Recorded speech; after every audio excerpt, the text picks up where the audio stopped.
haven't played you played well in spots, but you haven't looked like the Tom Brady from New England either, although the discipline that you were used to for 20 years is not here in Tampa. It is not. You haven't looked like the Tom Brady that I'm used to seeing on film and when I watch TV of you in New England. So, Skip, you have to be careful of things like that. But, no, I don't like that. By the way, he was coming off the NFC Offensive Player of the Week award, having thrown 5 touchdown passes against the Chargers to 5 different teammates. So I think he looked pretty good in that game, which was just 3 days before this game. Oh, he was down 24-7 to a rookie.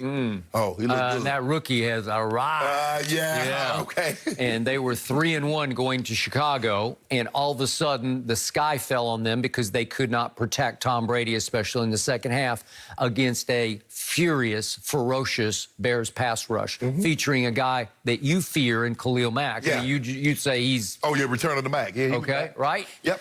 Okay, so what have I always said about Thomas Edward Patrick Brady Jr.?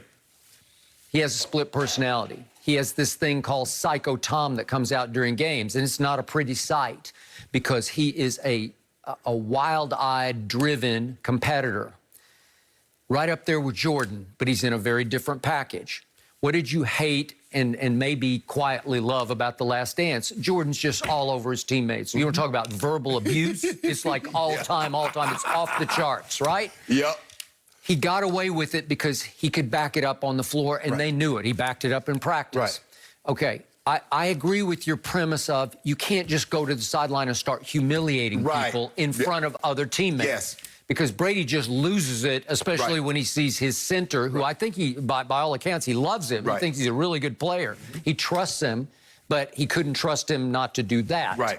Okay, so he's all over him. But what did Bruce Arians also, this is the key to this, he said, he does a good job of patting them on the back, too. He might explode, but he's going to go down there and pat them on the back and get them going. Listen, I tell you this again and again. In all my years at ESPN, talking to ex-Patriot, I've worked with so many of them there who knew Brady very well. Not one word did I ever hear about, oh, he's a fraud. He's actually a bad guy. He's got a bad heart. Oh, I believe that's exactly who he is. What you see, I believe that's exactly who he is. So you can't take that guy on the internet, that silly, lame, goofy, nerdy, cliche-ridden. It's just like silliness, and it's not how a franchise quarterback is supposed to act in public. Because that is so different from this. It's completely different. I mean, there's so much space in between. It's hard to reconcile. Right. That guy and that guy? Skip, I think the biggest thing for me, though, is that I always took into account that dude might have kids. He might have a wife. He got a mom. He got a dad. They watching. And another man talking to you like that? Skip, I always kept that in the back of my mind. That's somebody's son. That dude he paying the mortgage, too. If that guy had been your quarterback and occasionally he had jumped on you during a game, the point with that guy would have been he would have built up love with you because he would have just sort of opened himself up because he opens himself up to the 53rd guy on the roster. I'm Tom. Hi, I'm Tom. Right. You know, and he wants to sit, he wants to hear about your wife and kids, and he's going to know all about them. Right. And he's going to send you texts about what happened with your new kid. You know, how's it going with your new kid? You sleeping at night? That's the way he is, and it's 1,000% authentic. I think the thing is, Skip, is that when you're around someone, you know what they can and can't take. And so I think if Tom's around me, he knows I'm not a guy. Yeah, I would agree. He would figure that out. Right. And I can't push that button. Right. I can go here, but I can't go over there. Right. Because that won't work. That's what great leaders do. I would completely agree.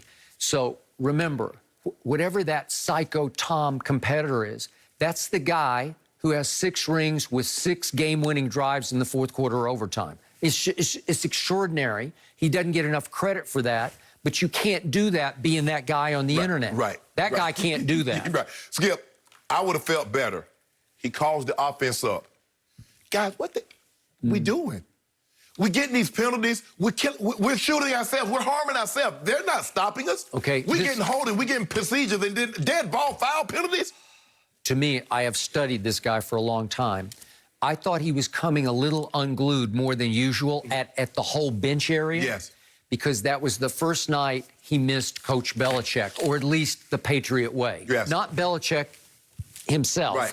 But his principles. The principles and the culture of New England.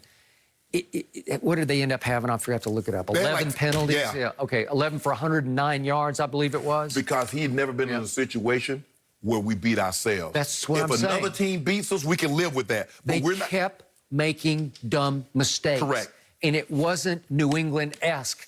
And we said it from the start. I was with you on this. Bruce Arians is a little loosey-goosey.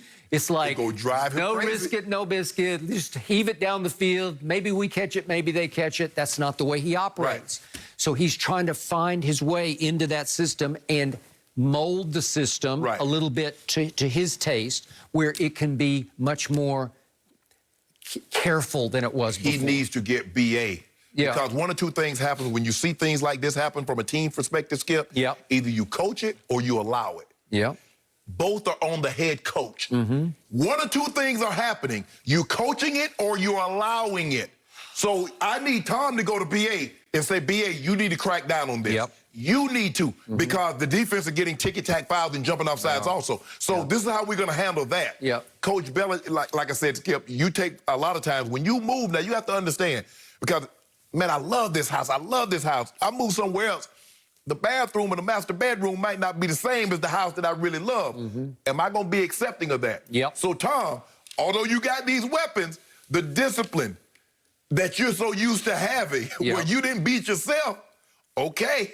Well, he's trying to instill it as the assistant head coach. Right. And I don't know if that works or not. Right. I don't know if the players will accept that. Right. But if anybody has the cachet and the credentials to sort of take over the team, it would be that guy. Yeah. Right? Yeah. It's just, it's different, Skip. When you're somewhere and the things are one way and all of a sudden you're like, huh? Damn, you gonna let him come late to practice? I mean, we already stretching and he's just getting out of here. That is true. Like, Okay? And all I know for a fact is, if they have 11 penalties for 109 yards against Green Bay at home this You get Sunday, blown out. you will get blown. Yeah. You will get embarrassed. Yes. You can't do it. Oh, you gonna get it back regardless? No. Oh, yeah, right, you gonna get it right. Can I go, you wanna go and do this right now? Nope, Friday. Friday. Lots of dew on Friday on this show. And I love Diet Dew. I think I want about 3 Friday cases. to settle this one? I want to know what you guys think already. Okay. Aaron Rodgers coming to town. Big test for Tom. And I think the attention to detail that was always in New England, that's what he's missing. That's what's been hard and an adjustment. We're going to go back to Dak Prescott, his comeback. Will it happen in a Cowboys uniform? And former Cowboy Orlando Scandrick, we haven't chatted with him in a while. He will join Undisputed after the break. No mercy, no mercy, no mercy, and I won't back down. One Star's secret identity puts a panelist in a hairy situation. Shan, you should know exactly who I am. The pressure's on you. I don't like it when the spotlight's on me. Well, I do love when the spotlight's on me. Don't miss The Masked Singer, all new tonight on Fox. Nice. This is the new Buick? I think you mean the new Alexa. It's a Buick. It's an Alexa? Check it out. Alexa, turn on the outdoor lights.